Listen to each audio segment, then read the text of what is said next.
I am someone who kind of experimented a lot with my career. So CCSP is, I was one of the first 10 people in the globe to do that. It's very important that you definitely show that what your skills are with respect to the JD, like collaborating, working very closely with the people, communications. I've done close to 10,000 third-party risk assessments in my career. And even coming to the government, it plays a crucial role in entrepreneurship, right? So what benefits that government provides to us? Create the visibility through LinkedIn positions every day and hoping you will receive something. So you don't. That's not the right technique. So spear phishing is the right technique. Hello everyone, welcome to episode 6. In this episode, we'll be having a conversation with CEO of Beaconer, who has more than 16 years of experience in cybersecurity. So let's welcome Nagraj. Welcome to the show, Nagraj. Thanks, Ravi. Love to be here. Yeah, thank you for accepting my invitation. So before coming here, I was seeing you took your house near to Niagara, right? So is there any specific reason for taking the house? Like anything that you wanna? I think we were just talking where I'm from. So that's the second largest waterfall in the world. So this is the first. So when I came here to Canada, I immediately thought, okay, and first of all, this is very economical compared to Toronto. Yeah. And second, I like living close to falls. So it felt like being in home. Okay. So that's one of the reasons I thought, okay, so why not let's move it? And it's absolutely amazing. And I think it's around 50 minutes of walk, I believe. You can just go to Niagara and Yeah, mine is very, very close. Yeah, I was just checking in the Google Maps and you're very close to it. So, and I think you're 8th employee in the Article, right? Yeah, I was a very early employee. So how was your experience in the startup back then? Yeah, it was good. I think Arctic Wolf is very different from my startup. Right? It was founded by a person who was a CEO of a company for about 40 years. So they had a well laid out plan in terms of funding, what they wanted to do in terms of acquiring customers. So everything was well laid out plan, but it was still a lot of work. So, a lot of learning as well, I guess. A lot of learning, definitely a lot of learning. I used to work very closely with the founders of the company, so it always gives you pretty good exposure. And you were also involved in interviewing people, right? So is there any suggestions that you want to give to students who are seeking jobs? Yeah, a lot. Actually, in terms of interview, right? So Arctic Wolf is one of the only few employers who are taking risk of hiring new people, the people who does not have Canadian experience or North American experience. Most of the companies are like, okay, we need to have 5 years Canadian experience. So Arctic Wolf again is a pretty big risk taker in this area, and they've got benefited out of that. So considering that, when we were interviewing, I used to see a lot of people coming to interview in the hope of getting selected, even without knowing the skills, right? Without having the required skills. So that's not the right way to do it. So I would say if you're applying for a position, you only apply for the position that you definitely know the skills. Okay. Then you definitely prepare. So something I've always very careful about is that if I'm doing something, I would definitely go prepared for that whether it's an interview, whether it's a exam, whether it's just a normal meeting. I would still, even if I have a meeting with my customers, I would spend 10 minutes as to decide what I'm going to talk about, what question I may be expecting, and what I have to say. So yeah, it's all about like keeping everything prepared and tab on all the things that you need to have for that particular position, and definitely concentrating on what it is needed. Sometimes I've seen people completely missing the mark. So I'm looking for a GRC specialist who can implement PCI, and I see a GRC specialist who's talking everything but PCI. Right. So it's very important that you definitely show that what your skills are with respect to the JD, not what you have done in the past experience. And let's consider a situation where there is an entry level position and a professional. So what things that you look into, and how the interview will go for these two people? For both the positions, like if you take an example of professional positions, right, which is say for example 5 years and more, somewhere very close to the manager level position. Okay. Skill is definitely needed. So I always consider this as a primary skill, the secondary skill. Okay. Primary skills are what is needed for the job. Like if I'm hiring for cybersecurity, I definitely want someone who already know the things that I needed. And there is an expectation here, especially in North America, that you know what to do as well. Back in India, because the industries are consulting industry, and there's always some leaders based out of different countries who will let you know what you need to do. You just have to know how to do it. So here it's different. There's an expectation that you know both the things. So definitely the primary skills are very, very important. And second, the soft skills and what you need to achieve those skills, right? The primary skills like collaborating, working very closely with the people, communication skills are very, very important here because nobody wants to spoil the culture that company has. It's very difficult to, create that culture, and nobody wants to spoil that culture. So they don't want anyone who's not a fit, culturally not a fit. So that would something that we would definitely take care of. But when it comes to the, very starting position, say for example interns, right? We would see the trainability factor. Okay. How a person can be trained. Can he trained in next 2 months? Can he be quick, or can he be slowly moved to a position of leadership? Okay. So can he grow in the company?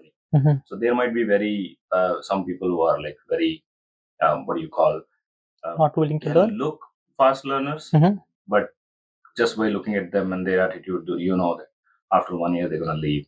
Right? You Okay. don't want probably that kind of people here. Even though you're hiring for a junior position, you want them to stay at least 5 6 years in a company. Got it. And you were also involved in training students, right? So how did you train them, and what technologies that you have trained them on? Yeah, not exactly students. I used to train my friends Okay. because I am coming from physical security. Right? So I've always made sure that whoever is interested to start working in cybersecurity, I would train them to the best of my knowledge. So it's a kind of informal training. I've trained close to like 30 40 people. Oh. So what I used to do is identify, okay, so which technology that you want to work, then chart a training plan. Okay. And I used to be a trainer in CDK also, and even in Article. Article.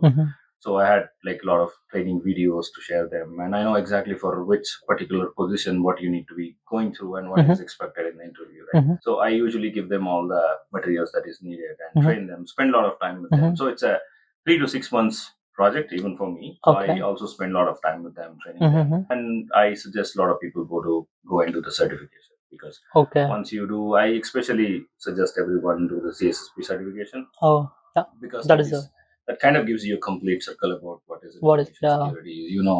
Okay, so if you are working in incident response, what is expected out of you, in GRC, what is expected. So you know exactly what's coming. So that's very, very, very important. So I kind of help people, okay, go study this one, this video, watch this video. So I kind of give them a complete information about the certification. Once they complete the certification, then I train them for the interview. So that's something that I've always done. Yeah, I used to have a lot of time before. Now I don't. Okay. And even like after completing work in Arctic Wolf, you have started your own business. So how did you started your business, and did you found any gaps? Like what motivated you to start the business? Yeah, the gap was definitely there because I always worked in third-party risk management industry. There was a lot of challenges. For example, usually each assessment takes about 15 weeks to complete. Okay. And there was no way you can reduce it because for every assessment, the process is you receive the assessment request and you work with the vendor. You ask him 200 to 300 questions and get the response. So that's how the process can be. So if you look at the information security, right, from last 20 years, so many things have changed. But when it comes to third-party risk management, nothing has changed a lot. There have been little here and there new features with the new products, but the whole way of conducting third-party risk assessment stayed just like that. Okay. And there's a challenge from vendors' perspective also. They have to respond to all probable customer, which may be in thousands every year. Okay. So they need to maintain a dedicated team just for doing that. Waited a lot. I've done close to 10,000 third-party risk assessments in my career, Oh. and I've seen like nobody is resolving this issue. So I thought I might as well do something about it. So that's one of the reasons. And Arctic Wolf gave me that kind of Knowledge. Okay. exposure as to what needed to make a startup successful. So yeah, I kind of had the knowledge as to what I need to do about it. So that's one of the reasons. And now also I always feel like I keep pushing my boundaries and see what my limit is. Okay. And this is one of the way of testing what I have. Okay. And is like there is no other company that does this, or if so, like why you are like, I mean, why should I go to the beginner? No, there are different companies provide different solutions. I think most of them provide the SaaS solution. Yeah. Now, if ServiceNow is one of the Yeah. example. So if you are a company, so what you have to do to conduct third-party risk assessment is you buy a ServiceNow license for third-party risk management. Then you need to have like 3 4 people managing that ServiceNow, reaching out to the vendor. So the model haven't changed a lot. So our Okay. model is completely new. So Okay. as in what we do, we'll just expose the customer platform to a customer. So through that, they can request the assessment. They can say that, okay, so I need to onboard Tableau, right? They can request. So the request actually comes to Beacon. Okay. So what we have done is we are working with all the potential third parties and collecting their database and keeping it ready. Okay. So when you request an assessment, most likely that I already have the data needed for completing the assessment, and our AI platform completes the assessment. Okay. Send you the report back within a day. So now it used to take 15 weeks to complete the assessment. It only takes one day to complete the assessment. Now, Okay. because I'm kind of standardizing everything. So you don't need to take an example of Microsoft 365, right? People used to have their own email servers, data centers, just to create one email ID before. So now you just go to Microsoft, $6, you purchase an email ID, right? That's exactly what I want you to do when it comes to third-party risk management. Yeah. You want to conduct assessment of Tableau, request an assessment, and we will. And I think there is also manual reviews by CISSP professionals, right? Yeah. So we have the AI model that completes the assessment, but we still have the manual review kept just a few more years. We want to see how the AI behaves and how it matures over the period of time. So the goal is to completely automate it. Like you request the assessment, the AI completes the assessment. You have the full access to everything, and you download the report. Got it. So yeah, probably another 3 years. That's what we are. Okay. And after starting your business, you work for long hours, right? So how do you keep yourself motivated, and like what do you do for that? I think I would call. I tell my sales growth consultant tells me that it's not the motivation that we need; it is the discipline. Okay. Okay. So motivation sometimes it's high, sometimes it's Low, low. yeah. Right. One day you'll be very demotivated. Like yesterday, I was very very demotivated. Some of the sales final calls we were expecting to go through that have been postponed. So I was not very happy about it. Okay. But you still whatever happens, you gotta sit and do the work. That's discipline. Because I mean, if I was an employee, I'll probably say that I'm not motivated. I don't need to work today. I can take an off. But I'm being a founder, right? I'm setting an example. What I do to get not myself stressed out is that I usually take breaks and I schedule my day in such a way that I usually start very early my day. Then I take care of my kids, send them to school. Then that gives me a break. Also takes care of them, and then work for like 3-4 hours again. Then have lunch, and then few more hours of work. Then evening I try to go to gym, be fit. That kind of works like a stress buster for me. Okay. And then I come back, play with the kids. Once they all sleep, that's when I do my like deep focusing work. Whenever I had to work on some documents, I have to think something, make some plans when nobody's there, when everyone has slept. That's the time I focus on. Yeah, I just kind of arrange my day it works. Got it. And even like coming to the government, like it plays a crucial role in entrepreneurship, right? So what benefits that government provides to us? Yeah. So when I started, I used to believe that I can just simply go to the government and tell them I launch my own startup and give me money. Right? Okay. That doesn't work That way. Okay. And I didn't ask them, by the way. So I did my research. I spoke to a few people. So we have affiliated with an incubator called Community. That's in Waterloo. Okay. So they are pretty good. They arrange regular sessions with the government officials so that you can just go and talk to them. So we attended few sessions. When we got a lot of time with them, that's when we came to know what are the other benefits that they provide. Okay. So not direct monetary benefits, but instead there are several government programs available which you can utilize. Like you can have employees for a subsidized price. So half of the salary government will give. Right? If you're traveling internationally, government will take care of some of your pay. And if I'm attending some conferences which are like very very crazy expensive, some of the conferences are like $30,000. Okay. And government half of the price government will take care. So these kind of things, if you start slowly, if you have to just understand where it is coming from and contractor payments. Okay. Right? There are many different benefits given by government.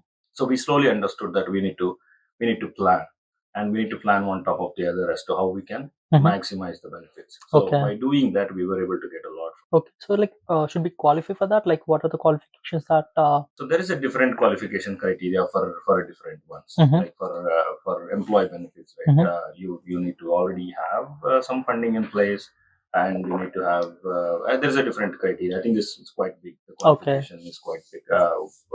In and of itself, is going to be a separate podcast. Okay. So it's quite, yeah, but overall it works out. It's not very stringent, but Mhm. yeah, to have that direct funding from the government, which may be like close to 500K, 1 million, Mhm, 1.5, mhm. for that the qualification is very strict. Yeah. You need to be already generating a good amount of revenue, so Mhm, that and government actually promotes some programs, mhm. uh, the different one like the green energy, and that kind of a programs, right? So Mhm. if you are developing that kind of a project, defense project, so there is a huge support, direct Mhm. investments, but not for every other Got it, project. got it. So is there any website through which like you can check all this or Yeah, there is a Canadian government website where you can Mhm, just go and you provide your requirements. It mhm. just spits out a contact detail. You can just go and talk Okay, to okay, them. got it, Yeah, got it. it's very reliable and reachable. Pretty Mhm. useful. Got it. And even coming to like when you start your business, you should have a good network, right? So how do you connect with people? So is there any events, like any platforms through which we can connect professionals? So there is no easy answer. Mhm, okay. Like one is that I think LinkedIn plays a very important role. Mhm, As I was telling before, I was mhm. not very active in LinkedIn or Okay, not active anywhere outside my work. So people okay. were like never really know me. Mhm, Because of that, I was already in a back foot when I started this one, and I realized pretty late, mhm. kind of catching up right now. Got it. But why? What people can do is create the visibility through LinkedIn. That is Mhm, something that is you can create connections, mhm. and through LinkedIn you will get a lot of different invitations. There's a networking event happening in Mhm, Toronto. There is the security conference coming. Whichever industry you are in, maybe security or any different industry, you mhm, should be attending all those events. mhm, And there are a lot of startup. If you're thinking about launching your own startup, you should start doing the homework from like one or 2 years before, attending all the startup events yeah. and talking to the founders. So that's where you'll get, if for example I started attending a lot of startup events. Now I know like pretty big founders group. Mhm, Now we know whenever I have this issue, I just reach out to them and tell them, hey, this is what happening, can you help me? mhm, Okay, so somebody would have gone through that issue and they already have solution to that one, so they mhm. can help you. And similarly, like the Communitech that I was telling, so Communitech is a big group of startups, right? Okay. Like 200, 300 startups affiliated with Communitech. So you have Mhm, once you're a member, you can reach out to anyone in Communitech and ask them questions. There are like mhm. hundreds of people will Okay. be responding to you, giving you answers. So that's pretty good. So Okay. yeah, networking is crucial. Attending events, seminars, conferences, startup events, Mhm. and starting from LinkedIn. Okay, LinkedIn okay. is very important.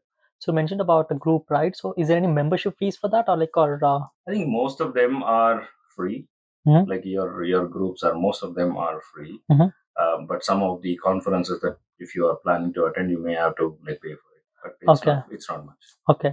And coming to your profile, you mentioned as a speaker, right? So where do you give the speeches and on what topics that you give? Yeah, it's all mostly cybersecurity. I feel like Okay. I know only two things. One is Mhm. cybersecurity, and another one is fishing. Okay. That's Okay. my Okay. my parents' profession. Okay. So yeah, I think I mostly talk on cybersecurity. Mhm.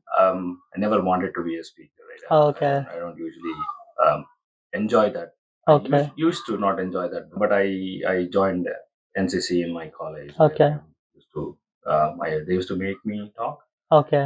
That was That is how it started. not very easy. Mhm. Then in Reliance Industries, of course, that exposure that they gave. Mhm. So Reliance used to, once the training is over, finally we had to give presentations to very senior management Mhm. people. So it was very common for us to start talking in stage, and it was not a it started getting okay Okay. with me. And then after becoming a trainer, I used to train a lot of like 200, 300 people together. Mhm. So now I speak at different webinars, company events, conferences. Okay. So Got it. yeah, I mostly speak on some security topics. Mhm. Got it. And even like coming to the other one, like you post a lot of in LinkedIn, you post a lot of jobs, right, from other companies. So are those companies affiliated to Bakener or like is there any strategy behind posting them? Oh no, nothing directly. Mhm. Though these are all just my either ex-colleagues Okay. or Okay. some people in my network. So Okay. who are looking for right candidates. Right? Okay. You may think if you post a job, like there's going to be 100 people applying and everyone is a qualified Mhm. good candidate. It's not the case. Okay. Just like how a candidate applies for 100 positions and not get a response, Mhm. it's same for employers too. So Okay. when they post a job, not always that they get right candidates. They will Okay. get the 100 or 200 people applying for that position. It's Mhm. not always the right candidate. So what Mhm. we do is that we share amongst our network. Okay. I might know a few people in my network who are like Okay. really good. So it's just a way of helping other companies get the right candidate they want. So basically, you're helping that employer. Yeah. So also, you post a lot about lot blogs about AI and cybersecurity, right? So how the interest started of writing these blogs? So interest was always there. It's just that I was not sharing it out in the platform. So I always used to have opinions, and I used to discuss this with my co-workers. Now, I think the AI and cybersecurity is pretty mainstream, and we are in both, right? So we are a cybersecurity company who uses AI, and I wanted to make sure that it does it. We do it in a right way. And similarly, like we don't want the startups coming up with AI just implementing it for the sake of implementing AI, or it's a catchy word, right? It has to be very useful. So that's one of the important reasons, and it has to be implemented securely. So that's one of the reasons we wanted to make sure that we give them everyone a best practice about what is needed in terms of AI and cybersecurity. So yeah, we since we are in the same industry, right, we want to make sure that we are secure. Correct. So is that like any platform that you post these blogs, or only in the beginner website? And So what we do is that there are a lot of different websites that reach out to us as a guest, post for the guest post. So we usually post there, and then what we do is we share it in our LinkedIn. Okay, got it. And coming back to the questions about the students, like people, like a lot of people come to Canada, right? So how should they plan before coming to Canada? I think it's a very important question. I think, right. So what people usually do nowadays, what they're doing is that they try to find a course, they come here, they study. So once it is finished, they think about, okay, so now what? Right? I've studied something, but now where am I going to get placed? Okay. Right? It's difficult. The market is different. The expectation is different. Right? So what they should be ideally doing is that even when they are looking for courses, they need to try to understand what is the market looking. Right? So now the data analyst, the data engineering, cybersecurity, networking, and development, of course. So these fields are like really good. And of course, if they're development in AI, ML, that is also quite good as well. So one needs to understand, okay, so this is what is needed. Can I get some course related to that? Or there are some colleges or some universities where companies regularly hire from. Like example, Waterloo University. So Arctic Wolf, we were exclusively hiring from Waterloo University. Okay. So if somebody can do all that research and get into a security course in Waterloo, I would say like 80% they are fine. Okay. They can consider themselves working for Arctic Wolf, because that's how you should be planning in the reverse order. So a lot of people, what they do is after completing the course, okay, so oh my god, now what I'm going to do? Okay. So that's difficult because your prior experience is something, you studied something else, now you want to work somewhere else. So now these three things doesn't easily go. So I've seen many people like trying for 1 or 2 years and then giving up on ever joining a company and just do whatever they get. Okay. So like how can they select that particular course that you have said? Like you said that okay, AI is booming and data science. How should they know about it? Like is there any platforms that they have to search, or in the LinkedIn? So usually when we click the data science, there will be a number of job roles, right? So like how should we? Yeah, I think the one that I usually tell my friend is to just go through the job listings. Okay. So you will know like which one is crazy going. Okay, so based on the job listings, they have to. And you can also target, like if you keep doing this for few days, you will know like which company is hiring more and why they are hiring more and what they're looking for and from where they're hiring. Okay. So slowly you can do that reverse engineering and try to understand exactly what's happening. And even like when they select a course, for example, let's say a person has selected a cybersecurity course and he has no knowledge in that. So doing a certification in India, what do you think about it? Is it a good thing, or like after like coming to here, like how does that take? I think all the certifications that I see are same. Like whether they are doing it in India, it is just like IELTS. Whether you do it in India or doing it here, the marks, the qualification, and everything is same. So it's not different. But yes, your point is right. If they are trying to get into a course into cybersecurity, if they can get some training back in India, or if that's required, right? But even when they're studying, they does not have to be like just completing what they are in their curriculum. They can see while studying itself, okay, so what is needed for the job. Okay, so if this is needed for the job, can I prepare from right now? So you have close to 1.5 year to 2 years. Can I prepare from now? So that kind of that time is what you need basically. Now I've seen a lot of people, okay, so completed the course, now I'm going to prepare. Okay, so I know the curriculum can be busy with a lot of assignments, right? But you can still make up some time and start preparing. So you get a head start of like And like, is there any certifications that you want to suggest? For example, it's a person who don't have any knowledge and the person who has like maybe a mid-level range. So any certifications that you wanna? I would say I haven't seen any better certification than CSSP. Okay. CSSP is, I mean, a lot of people consider it as a very, very technical certification, but I don't think it is. So it gives you a complete knowledge, even if you're a beginner with a zero knowledge into cybersecurity, you can still read. Yeah, you might get few more months, more time to complete the certification. But even if you don't complete the certification, even if you just go through the complete curriculum, right, it is still beneficial. I think giving that certification, we need to have a certain number of experience, right? Oh, that's not true. Okay. So you can take the exam, complete the exam, you can become associate Okay. of CSSP. Then you can acquire 5 years of experience, and then you can become certified. Okay, so anyone can Yeah, anyone can write do the that. exam. Okay, and even like coming to the jobs, like many people apply for these jobs and they don't get any calls, right? They'll just ignore. So any comments on that one? Yeah, I've seen this one a lot, especially nowadays. First Okay. of all, the market is not that great, Mm-hmm. but that's not the main reason. Mm-hmm. This issue has always been there. I've seen a lot of my friends go through this one. Okay.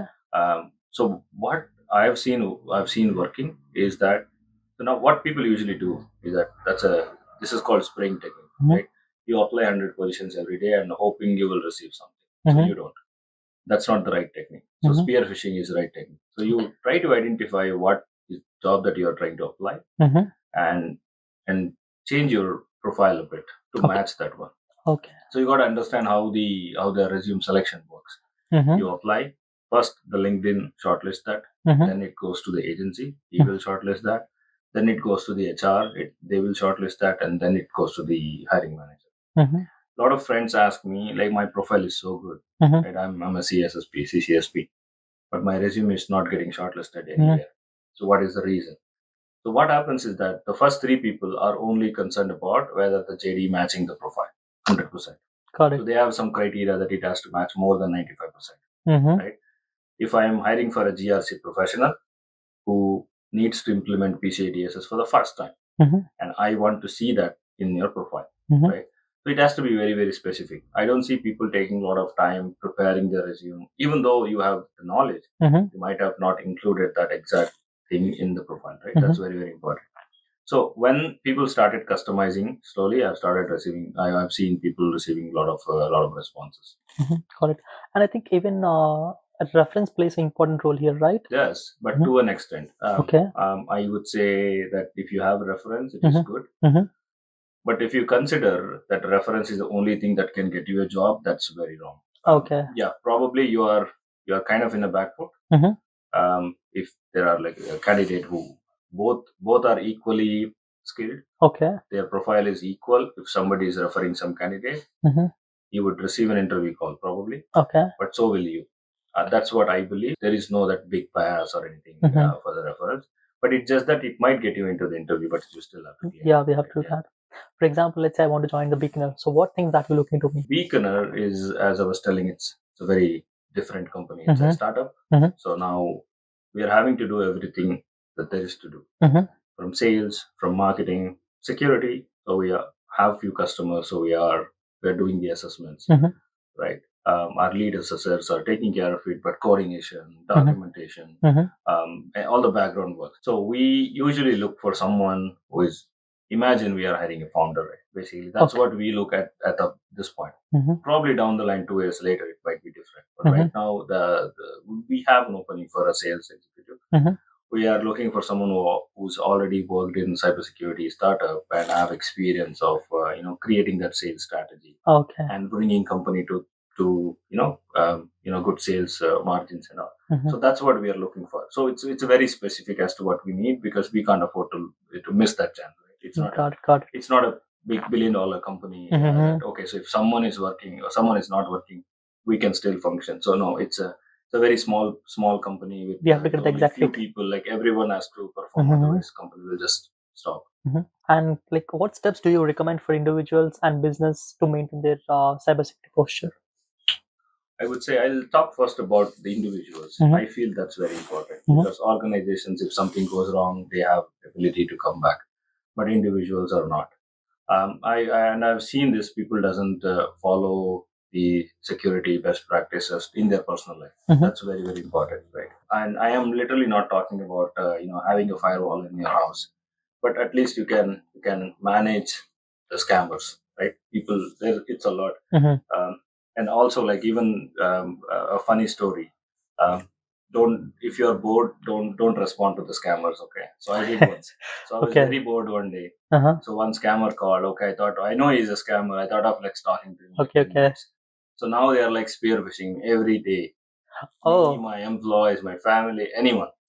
So not a good idea. Okay, so I know, like, not nobody is gonna fall victim of that, but they try every attempt. Now they are like concentrating very specifically. If I'm watching Netflix, they know that I'm watching Netflix. Okay, and then my Netflix account, my email ID is this one. So they try to say that, okay, so your Netflix account is blocked. So something like that. Very, very targeted attacks. You know what I mean?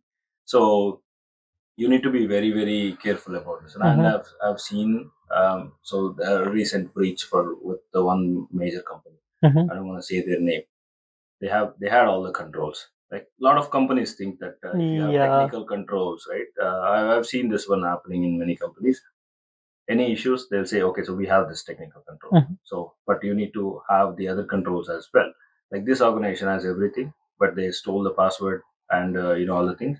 And they were regularly calling this employee and telling him, hey, we are calling from IT. If you don't press this one, the Okta verification that is coming right now, so we're going to keep calling you the whole day on a weekend. So he did press that one. So there was a $1 billion breach. So it's very important, even companies, right? Not only the technical controls, you need to have the holistic controls, best practices. To give you an example, Beacon is only like very, very small company, but we ensure that we get SOC 2 certified in the first year itself. So this is something that companies does after 12 years of founding.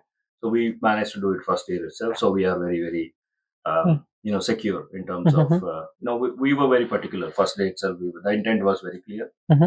uh, we are going to ask a lot of our vendors that, do you have this, do you have that, right? We're going to ensure their security posture, and we want to ensure our security posture first, even before we go to them. So that was the intent, and we were able to get SOC 2 certification pretty recently. Okay. So yeah, that's the advice I would give, like both in personal life and company. So holistic security control is very, very important. And one more thing, like, how do you keep yourself updated with this latest, maybe about security breaches, or if there is any new vulnerability, maybe technologies? Like, how do you keep yourself updated as well as a beginner? Because even like in the beginner, you should be updated with the policies and everything, right? So Yeah, so we have a separate wing. What it does, so we have a platform we developed that only used for internally. okay. So it's not exposed to any of our customers yet. We may, who knows, but not yet. But currently, what we do is that we receive responses from a lot of multiple sources. Like, we used to, one of our major source was the CVE trend. Now that's closed. But yeah, there are many websites like CVE trend. So we get all the data from there, and we have a data to the point that you give me a product, I can give you all the 0-day open vulnerability available for that particular product, and it's all available ready. So what we did is that we just kind of channelized that. Okay. So previously, I used to watch a lot of websites, CSO Online, TechPost, Mitre. CVE Trend, yeah, the MITRE one, Alien World, all the things to get all the information. But right now, we thought of like channelizing all that into one. Got it. I think we are in the end of the podcast. Any suggestions that you want to give to our students and professionals who want to get into cybersecurity? Yeah, students, I can give you a lot of suggestions, but one very important one I can talk about is that I think I already told uh, that before, that you plan what you want to do. Like, you plan like 2 to 3 years ahead. Don't just get into any course that you get a chance to, and then think about, okay, what I'm going to do for the job. So target the course, target the companies, and once you complete your course, prepare well for the interviews. Any interviews you go, or even if it is a small meeting, try to impress the guy. Okay, go prepared, and you will surely be okay. Great. Thank you very much for your time, Nagraj. And this is the end of our podcast. If you've not subscribed to my channel, please do subscribe to my channel and please share the video. Thanks, everyone.